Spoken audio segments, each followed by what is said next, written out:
All right, welcome to Guide to the Old Testament, week 9 of our class, reading the book of Joshua.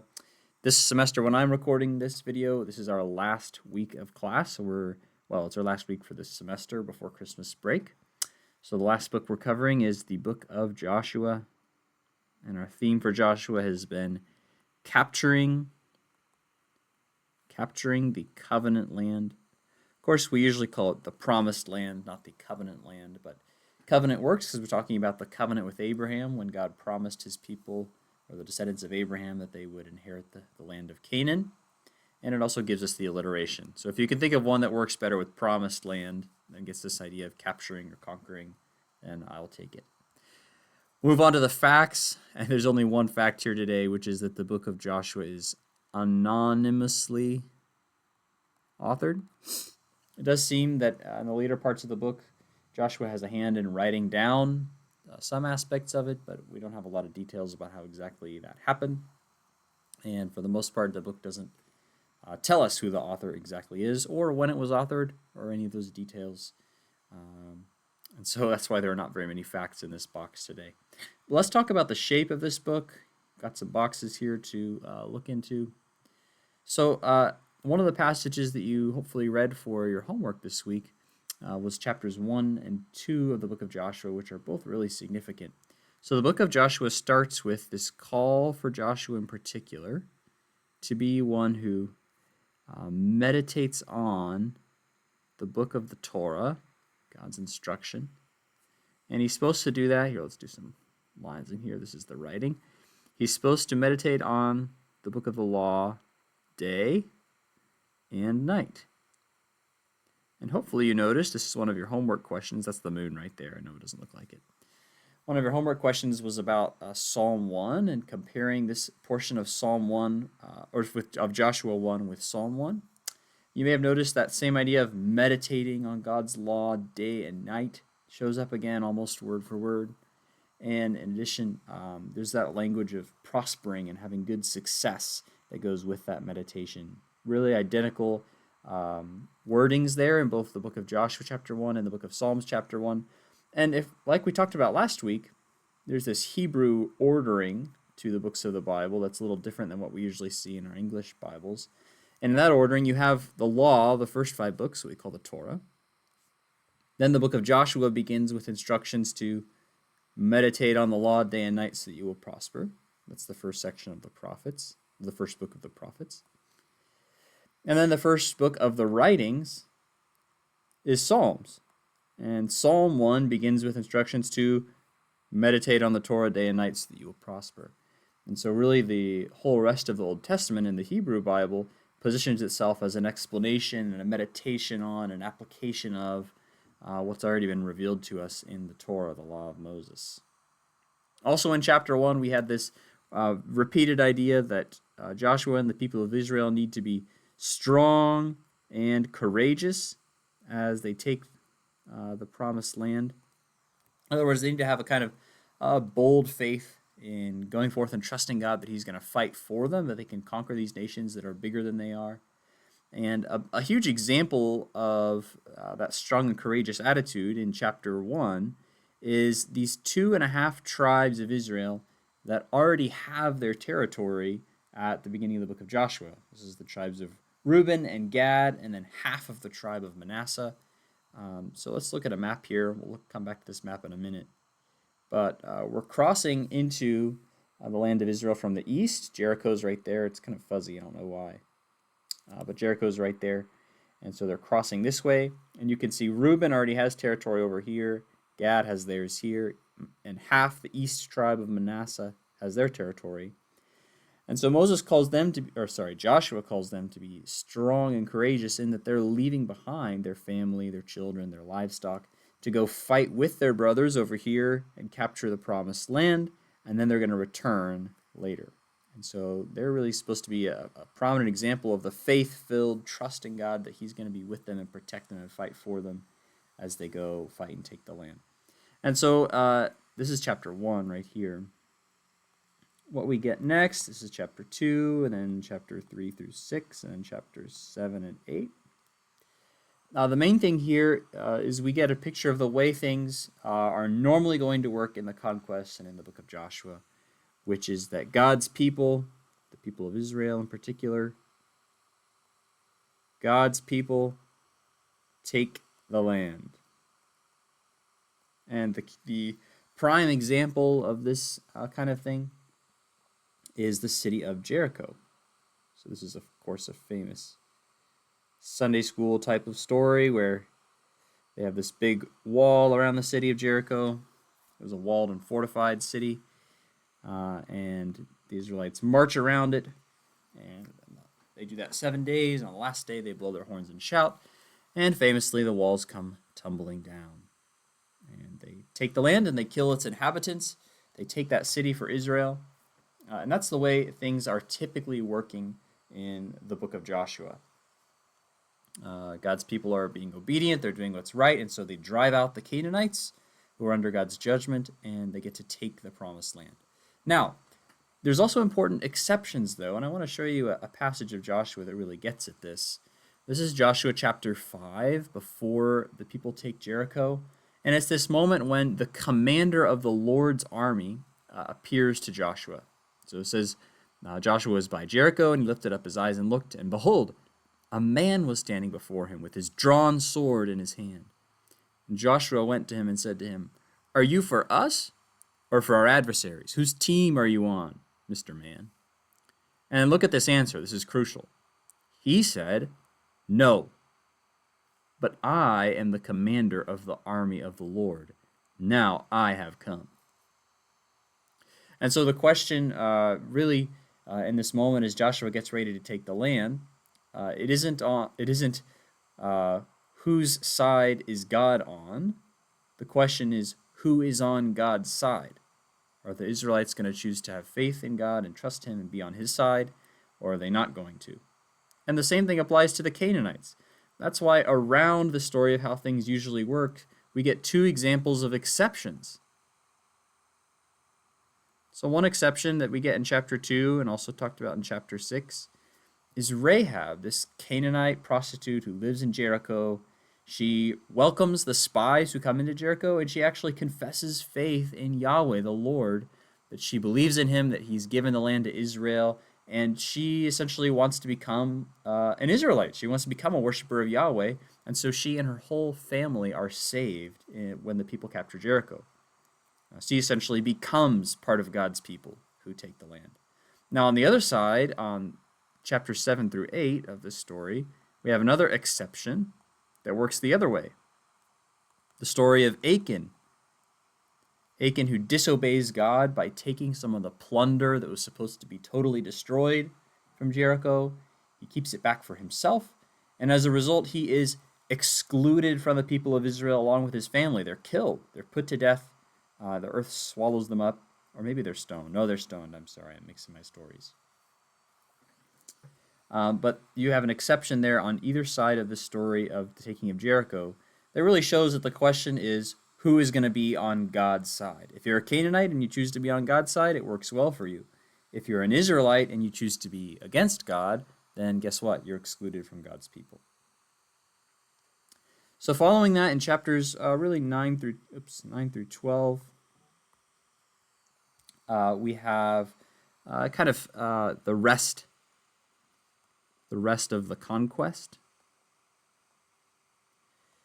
And the story kind of picks up the pace. So we have some story, for example, of the Gibeonites, which is kind of an odd story of a group of people, the Gibeonites, who live inside the promised land, so they should be killed by the Israelites and their lands taken, but they pretend to be a nation from far away. They bring dry, crusty bread, that's what this is, and worn out clothes to make it seem like they've traveled from far away, and they make a peace deal with the Israelites. And so the Gibeonites, they're not as good as, say, Rahab. They're not exactly confessing faith in Yahweh. And the Israelites aren't behaving quite as well as they did when they took Jericho, but nor are they being as bad as Achan was. And so it creates this kind of ambiguous situation of, well, the people didn't consult the Lord like they were supposed to, and so now they're in a bit of trouble. but at the same time, they are not completely destroyed or devoted to destruction like Achan was. Kind of an interesting story that's true to life in terms of the ethical difficulties of living in a fallen world. Another famous story in this section is the story of the battle where the sun stands still. So we've got the sun here and it's on lockdown because the Lord fights for Israel. That's really a major theme in the whole book of Joshua, that it's not Israel really by their own strength and power taking the land, but God's fighting for them. And we also get toward the end of this section some good summaries. So let's go here and we'll scroll down to chapter 11 of Joshua. Maybe I'll just type it in. Let's do chapter 11. Nope. Joshua 11. Yep. So at the end of this chapter, we get this really important summary statement. Verse 23, so Joshua took the whole land, according to all that the Lord had spoken to Moses, and Joshua gave it for an inheritance to Israel according to their tribal allotments, and the land had rest from war. Which really makes it seem like the deal is done, it's all over. Chapter 12 is this list of kings defeated by Moses, and then the ones defeated by Joshua. It gives you this great picture of sudden success in the book of Joshua. But then you get to chapter 13, and you get this almost paradoxical take. Joshua was old and advanced in years, and the Lord said to him, you are old and advanced in years, and there remains yet very much land to possess. And he lists all the land that's left for them to take. And then he says, now therefore divide this land for an inheritance to the 9 tribes and the half tribe of Manasseh. So even though the Israelites have had success because God's fighting for them, there's still work to be done in terms of dividing up the land and then going and driving out the rest of the Canaanites who live there. So we get this positive assessment here. Joshua took the whole land. But then once we get to chapter 13, this is chapters 13 through 21 here, that are about allotting the land. It's like, well, Joshua took the whole land, mostly. I mean, everywhere they fought and were faithful, they won and God fought for them, but there's still a lot of work to do. God's given them the whole land, but they still have to take it. And so chapters 13 through 21 are a very extensive description of what you see in this map right here. Whoa. And it's difficult reading because it's a whole lot of place names and mapping out boundaries, but it's just the specifying of the territory that each of the tribes of Israel is supposed to go take and occupy, and where the tribe of Levi is supposed to live among them, and which cities are cities of refuge. But really, it's an emphasis on the way that God is being faithful to his promise to Abraham. He's giving Israel the land that he promised hundreds of years before, just as he said. And on the other side of that, Israel is being faithful to divide up the land according to the laws given to them through Moses, including in terms of things like cities of refuge and Levites. We didn't necessarily cover those in class, but they're being quite attentive to the details of the text of the Torah, just like Joshua chapter 1 told them to. So if you want to, you can draw a little simple version of that map over here. So this is like the Mediterranean Sea, and then the Sea of Galilee, and the Dead Sea, and the Jordan connects them. And you've got 3 chunks of territory over here, and then I guess 10 over here. But I'm just drawing random lines. Now, finally, in our book, we have chapters 22 through 24. And these are chapters that start to look ahead to the future after Joshua. In chapter 22, we return to this issue of the 2.5 tribes versus the 9.5 tribes that are divided by the Jordan River. Remember, we talked about that up here as well in chapter 1. And they have a kind of conflict over whether they're going to worship in the right place. It's a really interesting chapter. It's kind of anticlimactic in the way it ends, but a little bit ominous for how things are going to go in the book of Judges as well. And then chapters 23 and 24 are really exhortations by Joshua to the people of Israel that they need to be faithful to the Lord. And this is the famous passage where Joshua says, "Choose this day whom you will serve."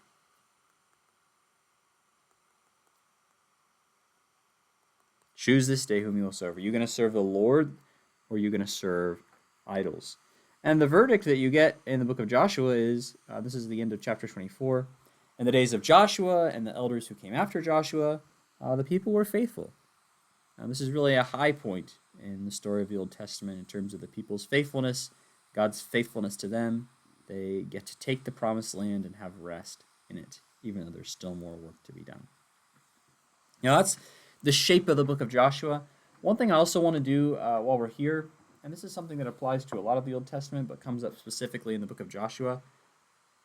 I just want to talk a little bit about how we think about violence in the Old Testament, and especially the fact that God seems to, and does in fact, command and approve of some of the violence that takes place in the Old Testament. So as we think about the reward of this book, I also want to address the challenge of the book of Joshua, which is the idea of God commanding violence. Some would even talk about it as God commanding genocide, even though that's kind of a modern concept that I don't know is the most helpful in this case. But I just want to show you kind of what we're talking about here. Let's go to Joshua chapter 6, verse 21. This is at the end of the Battle of Jericho, so the people shouted, the trumpets were blown, and as soon as the people heard the sound of the trumpet, the people shouted a great shout, and the wall fell down flat. That's where the story ends in Sunday school, or in children's church, right? So that the people went up into the city, every man straight before him, and they captured the city. But where things get maybe uncomfortable is verse 21. Oops.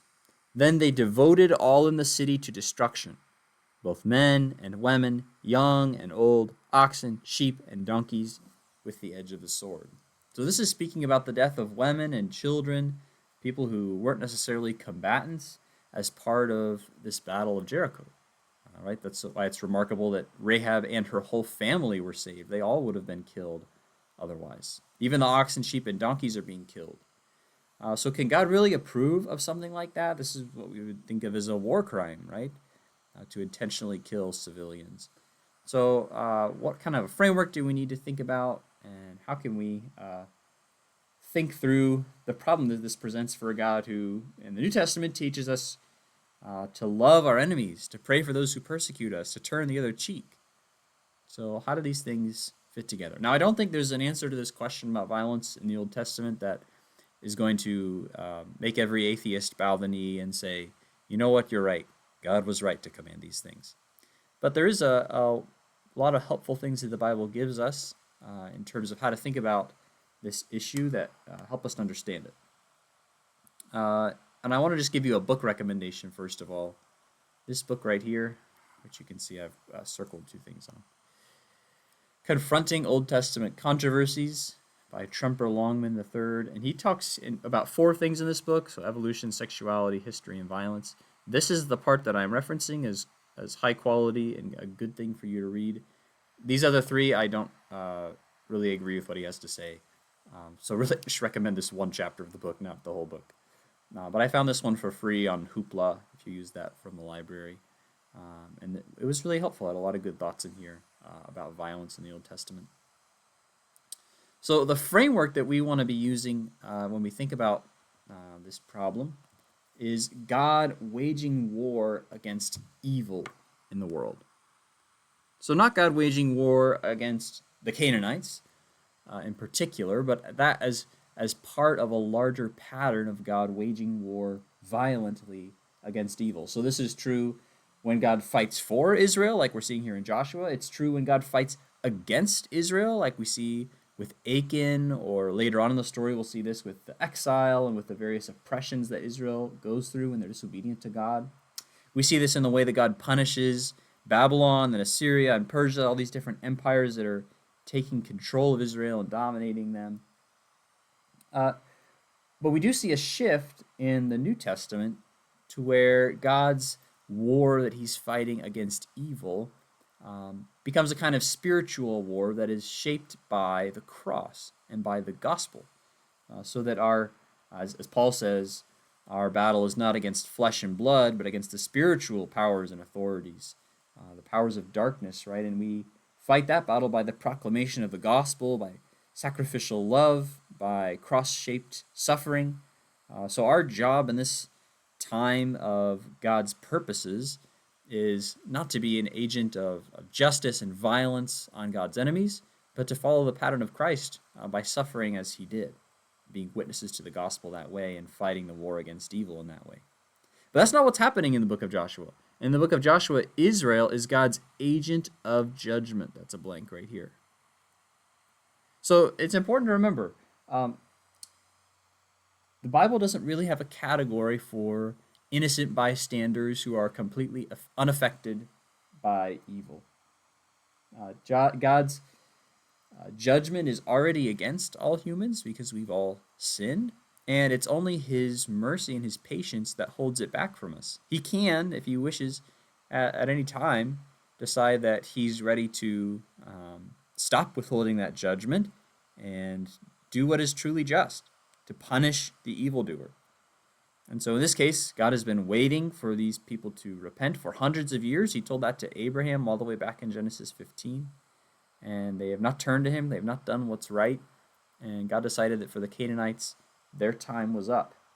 And so he waged his war against evil on them. And even then, of course, we noted that there was an opportunity that if they would recognize their danger and turn to the Lord and believe in him and trust in him, they could still be saved. But for the most part, that is not what happened. Most of the Canaanites were killed. So Israel's God's agent of judgment in the book of Joshua.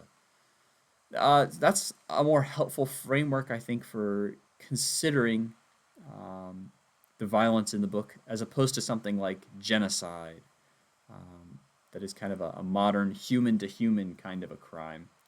We have to remember that God is involved in this process, that God's ultimately in charge of when and why and how anyone dies. Men, women, children. He's sovereign over those things. Two goals, then, in this war against evil that's represented in the conquest. One is justice for evils committed, the rebellion against God that was done by the Canaanites, their idolatry, their child sacrifice, but just the evils that infect human society. So it's punishment.